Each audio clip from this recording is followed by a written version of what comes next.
Nouvel épisode d'Essie la ville. Aujourd'hui, nous recevons Philippe Carion, de Cuisine Mode d'Emploi, pour parler d'inclusion sociale et d'insertion dans la ville. Philippe Carion, bonjour. Bonjour.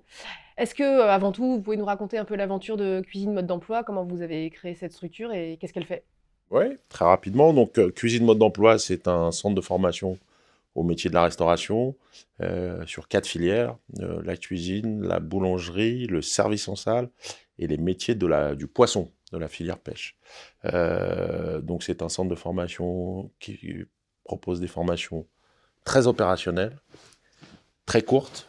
Je vous expliquerai pourquoi et comment, surtout, et gratuites. Et puis un accompagnement vers l'emploi pour l'ensemble de nos stagiaires qui passent dans nos filières.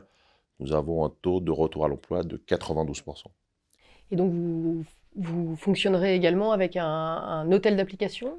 Alors nous fonctionnerons en partie dans un hôtel d'application. Donc le schéma qui a été trouvé, c'est un hôtel qui existe, et nous aurons une partie application dans cet hôtel, c'est-à-dire que nos stagiaires seront confrontés à la réalité professionnelle.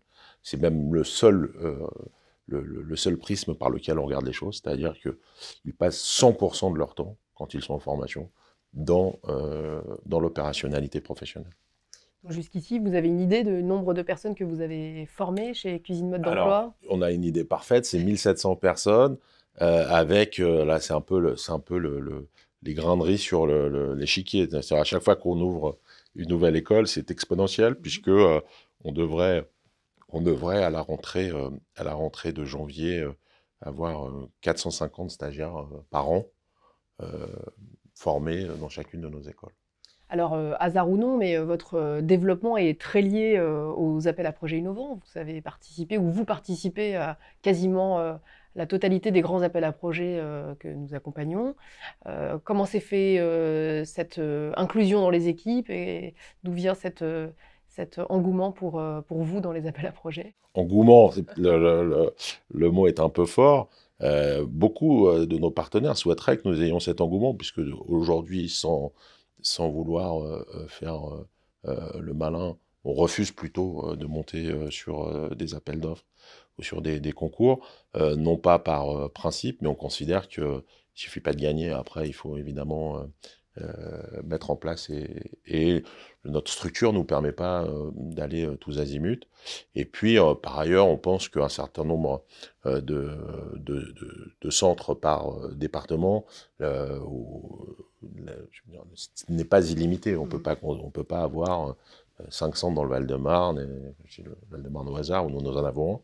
Mais voilà, donc il y a aussi cette idée d'être modeste, d'être réaliste, et de ne pas oublier ce que nous faisons, c'est-à-dire pas des bêtes à concours, mais d'avoir des centres de formation ou des restaurants qui sont l'application de ces centres de formation. Et donc, nous, notre vocation, c'est pas d'avoir de la main-d'œuvre bon marché, mais c'est de former des gens. Donc, nous n'oublions pas notre vocation première. Donc finalement, l'innovation pour vous, c'est quelque chose qui est à la fois méthodologique, les nouveaux acteurs, mais aussi une nouvelle manière de se financer et une nouvelle Totalement. manière d'envisager la formation. Exactement. C'est une nouvelle manière de nous financer, d'envisager la formation, une nouvelle manière aussi d'être acteur de ce jeu, parce que nous, évidemment, on considère bien sûr que tous nos partenaires sont des partenaires, on parle sur les concours, hein, que ce sont des partenaires euh, qui ont évidemment la grande volonté que nous les accompagnions, mais ce sont avant tout des partenaires qui ont la grande volonté de gagner et qui savent aujourd'hui qu'ils ne gagnent pas seuls ou gagnent plus seuls. Très bien. Merci Philippe Carion. Merci à vous.